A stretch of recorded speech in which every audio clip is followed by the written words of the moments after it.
ஹல்லேலூயா. மகிபன் இயேசு கிறிஸ்துவின் நாமத்தில் வாழ்த்துக்கள். ஆறுதல் பெறும் நேரம். இந்த நிகழ்ச்சியிலே 1 கொரிந்தியர் 1:18 சிலுவையை பற்றிய உபதேசம் கெட்டு பொருளுக்கு பைத்தியமா இருக்கிறது, ரட்சிக்கப்படுகிற நமக்கோ அது தேவ பலனா இருக்கிறது என்கிறதான வசனத்தை திறவுகோல் வசனமாக கீவேர்டு நாம் எடுத்துக்கொண்டோம். அதன் அடிப்படையிலே ஆண்டவராகிய இயேசு கிறிஸ்து சிலுவையிலே மிகுந்த வேதனையோடு அவர் மரணம் அடைவதற்கு முன்பதாக பேசின 2ஆம் வார்த்தையை இன்றைக்கு நாம் தியானிக்க போகிறோம். லூக்கா எழுதின நற்செய்தி நூல் 23ஆம் அதிகாரம் 43ஆம் வசனத்தை நான் உங்களுக்கு வாசிக்கிறேன். இயேசு அவனை நோக்கி, இன்றைக்கு நீ என்னுடனே கூட பரதீசில் இருப்பாய் என்று மெய்யாகவே உனக்கு சொல்லுகிறேன் என்றார். இயேசு கிறிஸ்து சிலுவையிலே தொங்கிக் கொண்டிருக்கிற வேளையிலே வலது பக்கத்திலும் இடது பக்கத்திலுமாக 2 கள்ளர்கள் அவர்கள் செய்த தவறுக்காக, தேசத்திலே அவர்கள் செய்த பயங்கரமான காரியத்துக்காக சிலுவையிலே அவர்கள் கொலை செய்யப்பட நியமிக்கப்பட்டதினாலே வலது பக்கத்திலே ஒரு கள்ளன் சிலுவையில் அறையப்படுகிறான். அவனும் தொங்கிக் கொண்டிருக்கிறான், கதறி கொண்டிருக்கிறான், துடித்து கொண்டிருக்கிறான். இடது பக்கத்திலே ஒரு கள்ளன் துடித்து கொண்டிருக்கிறான். அந்த கள்ளனை பார்த்து ஆண்டவர் சொல்லுகிற வார்த்தை தான், இன்றைக்கு நீ என்னுடனே கூட பரதேசில் இருப்பாய். ஒரு பெரிய வார்த்தை, ஒரு பெரிய நம்பிக்கை ஊட்டும் ஒரு வார்த்தை, ஒரு பெரிய ஸ்லாக்கியம்.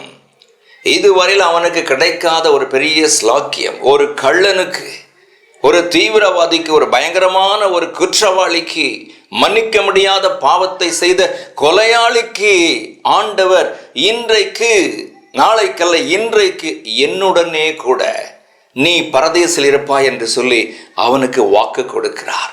அப்படி அங்கே என்ன நடந்தது? அந்த கள்ளன் யார்? எதற்காக அப்படி சொன்னார் என்று சொல்லி நாம் கொஞ்சம் தியானிக்க போகிறோம்.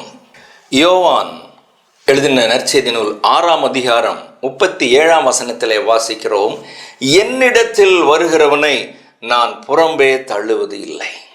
இந்த உலகத்தில் யாராயிருந்தாலும் சரி, அவன் எப்படிப்பட்ட பாவியாயிருந்தாலும் சரி, என்னிடத்திலே அவன் வருவானே ஆனால், என்னிடத்திலே அவள் வருவாளே ஆனால் நான் புறம்பே தள்ள மாட்டேன்.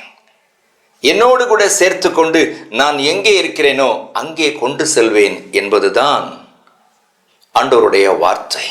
வெளிப்படுத்தின விசேஷம் 3ஆம் அதிகாரம் 20ஆம் வசனத்திலே, வாசற்படியில் நின்று கதவை தட்டுகிறேன், ஒருவன் என் சத்தத்தை கேட்டு கதவை திறந்தால் நான் உள்ளே பிரவேசித்து அவனோடே கூட போஜனம் பண்ணுவேன், அவனும் என்னோட கூட போஜனம் பண்ணுவான் என்று சொல்லி இயேசு கிறிஸ்து சொல்கிறார். ஆண்டவர் இன்றைக்கும் நம்முடைய இருதயத்தின் கதவை அவர் தட்டி கொண்டிருக்கிறார். அவர் பலவந்தமாக நமக்குள்ளே வருகிறவர் அல்ல.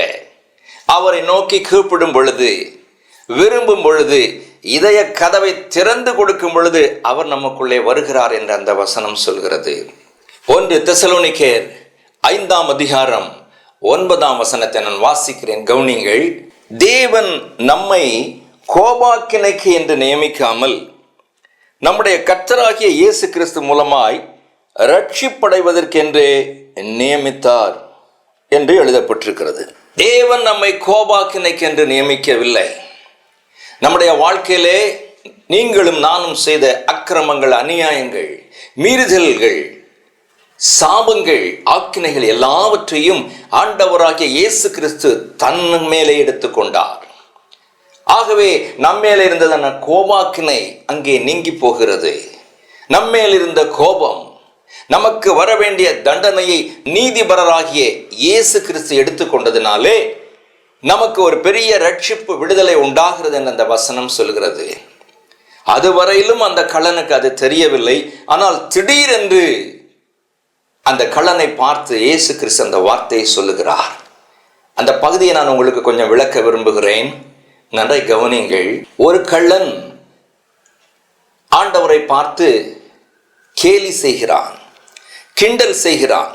நீர் தேவனுடைய குமாரனாக இருப்பீரேயானால் உம்மையும் சிலுவையிலிருந்து விடுவித்துக் கொள்ளும், எங்களையும் விடுவியும் என்று சொல்லி கிண்டல் செய்கிறான், கேலி பேசுகிறான், ஆண்டவரை குறைத்து பேசுகிறான், ஆண்டவரை குறித்து விளங்காமல் பேசுகிறான், கோபத்தோடு பேசுகிறான், எரிச்சலோடு பேசுகிறான். அப்பொழுது பக்கத்தில் இருக்கிறதான இன்னொரு கள்ளன் அவனை பார்த்து சொல்லுகிறான், நீயும் நானும் செய்த பெரிய தவறுக்காக இந்த பெரிய சிலுவையின் பாடுகள், இதன் மூலமாய் மரணம் நமக்கு ஒப்புவிக்கப்பட்டிருக்கிறது. இப்படிப்பட்ட ஆக்கினை நமக்கு கிடைத்தும் கூட நீ இன்னும் மனம் திருந்தவில்லையோ? அந்த ஆண்டவராகிய கர்த்தரை பார்த்து கேலி செய்கிறாயே, கிண்டல் செய்கிறாயே என்று சொல்லி ஒரு திருடன் இன்னொரு திருடனை பார்த்து கடிந்து கொள்கிறான்.